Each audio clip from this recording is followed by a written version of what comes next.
What's good, Tiger Nation? Y'all know who it is. It's your main man, Ken Clark. Once again, we back with another dope interview. This time we're in Las Vegas, man. I think y'all might know this fella right here, man. Mr. CJ Holmes. What's up, baby? Doing good. How you doing? Doing good, man. Good to see you, bro. What's going on with you, man? Not much, man. Just getting prepared for this game tomorrow, for real. Yeah, man. So, with the Orlando Guardians now, man. So, talk to us, man. Let's jump right into it. Let's talk about your pro journey, man. We'll reverse it and go back to the Jackson State stuff, but we want to pick up where you are right now. We're in Vegas, the Orlando Guardians versus the Vegas Vipers. CJ Holmes starting cornerback. We got another teammate in here. We're going to get him on the camera in just a minute, but we'll let you introduce yourself and kind of what you got going on, and then we'll take it a little further from there. For sure. Well, y'all know I'm CJ Holmes. Play cornerback for the Orlando Guardians. I was drafted first DB overall in the XFL draft, glory to God. My journey so far professionally has been quite the journey. It allowed me to, grow in areas that I needed growing in, realize my weaknesses. It started off with getting a chance with the Saints, for rookie camp. And that opportunity was just a blessing for me because I got to see the ins and outs of being a professional football player for real. And, getting to learn from those professional coaches, it actually allowed me to see what I needed to work on my game. And so when I got released from the Saints, that was hard for me because, it was my home city, I really wanted to show my city, put my city on my back, But it allowed me to realize everything not gonna go your way, and God's timing is the perfect timing. So I just stayed down and kept working out, and then I got a couple calls to go to XFL workouts, private workouts, and Coach Buckley happened to be at the first workout I was at, and as soon as he got there, he was like, "What that guy that played for Prime at, man?" And so as soon as he said that, we kicked it off right off the bat. He tried to put me under though. He put me through a little workout, and he tried to put me under. But I survived the workout, and we did one-on-ones, and he was just really impressed with how my game, how fluent I moved. And so, he took a chance on me and gave me an opportunity and took me first in the draft, and I appreciate him for that opportunity. Absolutely, man. So, you guys are, off to a somewhat of a slow start. I know you just getting rolling. I know you had some injury going on, and you had your first game under your belt. What do you think about it so far, since you had a chance to go out and actually play in the game? It was really, really more fun than I thought it was going to be. Okay. Everything is serious on a professional level, but to me, I always keep that main factor of having fun in my head, because as long as you're having fun, you're playing football. This is a kid's game, but it's played by, warriors, and, so going out there, just the first snap, I was taking it all in, because first of all, I was lined up against one of my good friends, John Kirkland, who I was training at House of Athlete with. And so that was just crazy right there. So so right off the bat, I came off the sideline talking to him. I was just talking to him. I just felt in my element. It was no different than playing at Jackson State to me. Other than the 60,000 in the stands, but I just had fun out there, and I felt like me. Absolutely, man. I'm actually glad you mentioned JSU, because that's the thing. Jackson State is the link that connects us. What I mean? We cover Jackson State in every capacity that we can. We do a lot of interviews with players, but one of the things I really wanted to do, along with the team, is just try to get in and sit down with some of the guys that are leaving the university, going on their professional journey, and now we're trying to take it a step further and just stay in contact with our former JSU Tigers. So let's go back into it though. So let's talk about how you got to Jackson State, because boy, you went through a journey, man. You went through some coaching changes, and then you finished up getting a chance to play with the GOAT, man. So let's talk about your recruitment to Jackson State. Kind of what led you, what got you there. I think I know who recruited you, but I want you to tell in your own story, in your own words. Yeah. So I came out of Lusher Charter School for high school. I wasn't highly recruited because I didn't go to a big high school in New Orleans like Edna Carr or Landry Walker or such. So Coach Chadwick Germany. Tad Germany. I didn't want to say his name. I wanted you to say. Coach Chadwick Germany. He actually was in town to visit a couple guys from Edna Carr. Okay. and we had played right after in the car. We played McMain. I can never forget this game because this is a big moment in my life. So he came up to me before the game. He was like, CJ Holmes? I was like, yes, sir. He was like, Jackson State University, I'm Chadwick, Germany. Yeah. I want to let you know I'm going to be watching you today. We're thinking about giving you a scholarship to Jackson State, you know. And so that game, I really probably had my best game. I had like 2 catches for a touchdown, like 186 yards, 2 picks, 1 pick six, a fumble recovery. Wow. Like, I went crazy, like in front of him. Cause like Madden stats. He just turned me up, like, you know. so after the game, he came up to me, he was like, we're gonna offer you, boom. And then so like me not knowing a lot about the recruiting process, like I'm thinking like, oh, here they come, like the offer's about to start rolling in, boom. And like nobody ever came, like nobody else. So I called coach back on like recruitment day, I think, or like signing day, I think. Excuse me. And so I think that's when he told me like, yeah, we gave it away, like we don't have any more scholarships, but we still want you to come as a preferred walk-on. Yeah. So in my head, you know, I'm thinking like, man, I could go walk on to LSU, like yeah. You know what I'm saying? If I'm gonna walk on somewhere, at first I really didn't want my people to pay for college at all, but, you know. And so my dad was all into the bands though at the time, like Southern Jackson State, like, and he used to. It was so ironic because he actually took me to Southern Jackson State game before that football was my senior season. Okay. And just to see the bands, like all the car coaches went to just to see the bands, and like they actually had a couple players playing the game, but. He was like, man, you never know, like scouts could find you from anywhere, like, you know. So just go out there, take that chance, and you just ball, just be you, like you'll never know what happened. And you see what it turned out to be. But it got up there 2017 and the journey began. So when you come in, so Chad Germany, offensive coordinator under Coach Tony Hughes. Yes, sir. Yeah. And obviously, you know, Coach Tony Hughes' his time comes to an end. And then we elevate Coach John Hendrick. Coach Hendrick. To take over as the head coach, and in comes, you know, I think what did he stay? 2 seasons, I think, and then COVID hit. Actually, 1 season. He didn't get a chance to finish.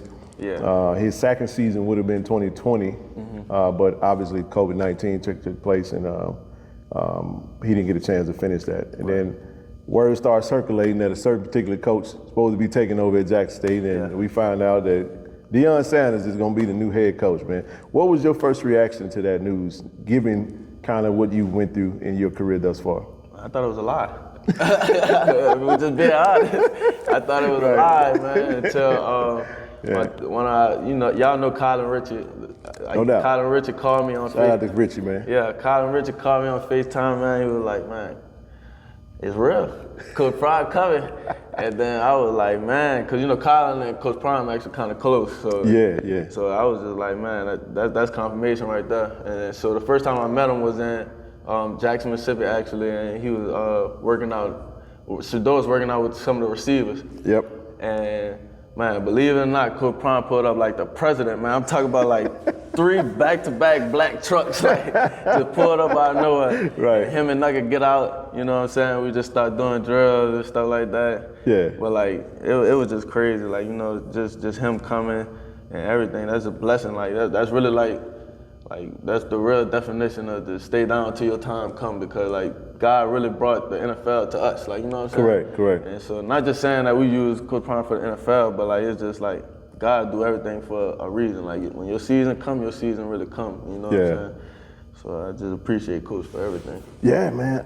So you have a very unique perspective about it. You got a chance to see Jackson State prior to Coach Prime, right. And then you got a chance to experience what it was like.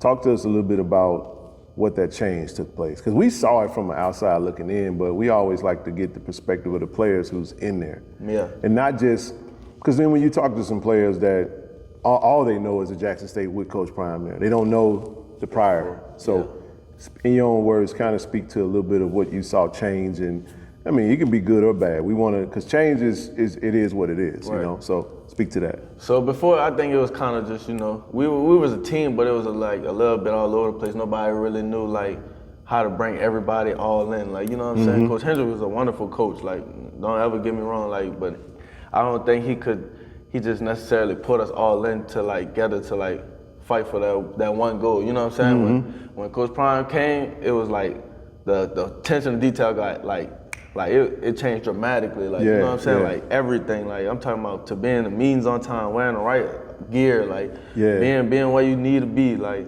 knowing your assignment, being good in the classroom, like No doubt. I'm talking about like everything down the list. Like you had to check off everything, or you weren't gonna play. Simple as that. Like Yeah. You know what I'm saying? So it was just like the attention to detail, the focus, the familyness of everything. Like it was just, we did everything together as a team. Like no one man did their own thing. So it was just everybody was focused on the same mission, and I think that's the difference. Like Yeah. I mean, we had a great time under Coach Prime. Won a lot of games, 2 SWAC championships. Yeah. Didn't get a chance to win the Celebration Bowl. You got a chance to play in the Celebration Bowl. Talk about that experience. Even though we came up short, it is what it is. We lost South Carolina State, but from your perspective, what do you think transpired in that game? Well, I think they definitely came out with their best game. I think everybody came to play us with their best game. You know, 'cause we had that kind of target on our back. But I think looking back on that game, it definitely humbled us. You know, and sometimes you need that. You know, because we were starting to get a little ahead of ourselves. You know, thinking that we were that for real, which we were. I ain't gonna lie, we were. But it gets to a point where you can't get complacent, you know. And I think that we kind of like not got to that, but we were almost there, and they kind of showed us, you know, that it could happen any day, like, you know what I'm saying. So you gotta stay on your P's and Q's. But I think that following year, you know, you can see the elevation from the players that were there when we lost. So you know, every loss has a lesson in it. So I don't call it a loss, but I definitely wish we could get it back. But you know, things happen. Absolutely. I mean, you played cornerback. You know, your coach, under Coach Prime, Harold is the greatest ever. You know, do you feel like your game took that next level step, you know, being able to be, you know, coached by someone like that? Not just Coach Prime, but also Coach Mathis. Yeah, I was just about to say, you know?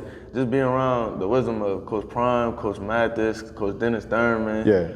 Even Coach Weeks, man. Like, no doubt. Like, it's just like so much knowledge and wisdom in that building. Like you could not be able to be a sponge in that building, like you know. And so just going to meetings every day, you learn something new every day, like every day, whether it be technique, whether it be like just awareness or like knowing the situation, like all that's important. So I be telling some of my teammates when I get up here, cause they be trying to figure out like how I know so many things. Like coach be asking questions at meetings. I be, is this, is that? Yeah. Coach prepare me, like Coach Mathis and them prepare me for real. Special. So shouts out to them for real, cause that's a whole nother level of learning right there. Right. I mean, you guys, you got a chance to, you know, see your teammate James Houston get drafted. I mean, I got a chance to cover both of you guys at the NFLPA Collegiate Bowl together. Talk about, you know, his success at the next level, man, because we got Aubrey coming behind him. Got yourself in the pros now, and I know you looking to get to the NFL as well. But James, man, 1 year in, position change. I mean, it's mind-boggling when you see the success that he had. But speak to that. James a dog, bro, and he been a dog, man. It's crazy though, cause like it's crazy because the numbers that he was putting up, like I really think he should have got drafted higher, in my opinion. You know what I'm saying? So, I think the NFL probably think that too now. Yeah. So, but you know, that's another definition of perseverance. You know, you go through these things so you can grow. You know what I'm saying? So he had to go through these things to grow. And when he got activated on Thanksgiving, everybody seen it, like the world seen it. Absolutely. It was his season, so I'm just proud of James. I'm proud of Aubrey. I'm proud of like all my teammates. You know, we really put in work at Jackson, and I'm glad to see it. You know, it's paying off on the back end because I know these guys are not gonna stop working. Like they're gonna keep going. And so like Aubrey said, it's stamina, man. It don't stop. It don't stop, for real. Absolutely, man. So, I mean, you know, as we go on further, you know, you look around and you see the XFL, USFL, you know. You got another teammate, former teammate, Warren Newman playing in USL. Speak to that a little bit, because I know you guys come in together. You know, he come from Edna, and y'all had a whole gang of brothers, man, come from New Orleans, man. It's like Chad with the New Orleans and just pass out scholarships, man. And it was fun to see you guys come up, and it's really fun to see you guys kind of, you know, stay in contact and go on your professional quest. But speak to that, and then we'll proceed. from there? You know, Louis, man, Louis is an exciting player. Great at receiver and punt return. When you need the nation of punt returns, you deserve to play pro ball, you know? Right. And so, you know, he had a stint with the CFL, and so that was a good experience for him. But now he's in the USFL with the New Jersey Generals. Yeah. And I think he started yesterday, so I'm excited to see that journey of his, because he gonna be in that league soon. You know, no doubt. He too explosive and electric with the ball. So I'm proud of him too. Like I said, I'm proud of all my teammates, man. Absolutely, man. I mean, like I said, one of the things we wanted to do, we wanted to sit down with you and give you your opportunity to speak to Tiger Nation, man. I mean, Jackson State is a special place, means everything to us, but I don't know if we necessarily gave you an opportunity to really address Tiger Nation. I know you spent, you know, your time there, you got your degree there, you played ball there, and you grew there, and now you're a professional. If you could address Jackson and Jackson State, you know, in that one moment, what would you say to Jackson State? I would say Jackson State, thank you, you know, for taking a chance on a kid like me, who really thought it could have been over with, you know, and I could have been at home working a 9 to 5 out of high school. But I just want to say thank you to Jackson, because without Jackson, I wouldn't be who I am today, you know, and I just love the city of Jackson. I love everything about it, man, and I wouldn't trade that experience for anything, for real, because, you know what I'm saying, it made me who I am today, and I never forget that, and I cherish every moment I had in the vet. So thank you, 1400 Lynch Street, man. That's where it's at. Absolutely. One last thing, we got a new coach taking over, man. He a Jackson State Tiger as well. Yes, sir. I know he was coaching on the opposite side of the ball, but Coach TC Taylor, you know, let's talk about it, man. What's your thoughts about TC Taylor taking over at Jackson State? TC Taylor is a guy. That's a guy, man. I'm excited to see what he's about to do over there. I already know what he's about to do over there, because TC is a leader himself. Like, TC, I used to go in the TC office and just talk to him, like, just about personal problems, like life problems, like, Coach, how I could get better in this? Like, Coach, you did it, how I'm supposed to do it? Like, you know? So, like, Coach TC is one of those guys, a player's coach, and I know he gonna do his thing up there, so Absolutely. I'm excited to see. I'm gonna go catch a couple games, too. Hey, man, you know what? We'd be more than happy. I'm sure Tiger Nation will be happy to see you come back to Jackson, man. Yeah, I'll be back for sure. Got to come back for homecoming. We got 4 home games this year. Pick a one, man. You know, let us know whenever you're coming. We'd love to get you on Tiger Talk. You know, we'd love to sit down with you, man. But like I said, we wanted to make this journey, come over. Wasn't too far from the crib, man, so I had to come over and see you, bro. Yes, sir. Proud of you, man. Always love. I appreciate you for sitting down with us, man. And as always, man, you know, much love, man. Yeah, love. All right, Tiger Nation, again, former cornerback, all SWAC player, Mr. CJ Holmes, professional now. Big 3. Orlando Guardians, man. They got to get that dub tomorrow against the Vegas Vipers again. Yes, we do. We appreciate you, brother. As always, go Tigers, baby. Go Tigers.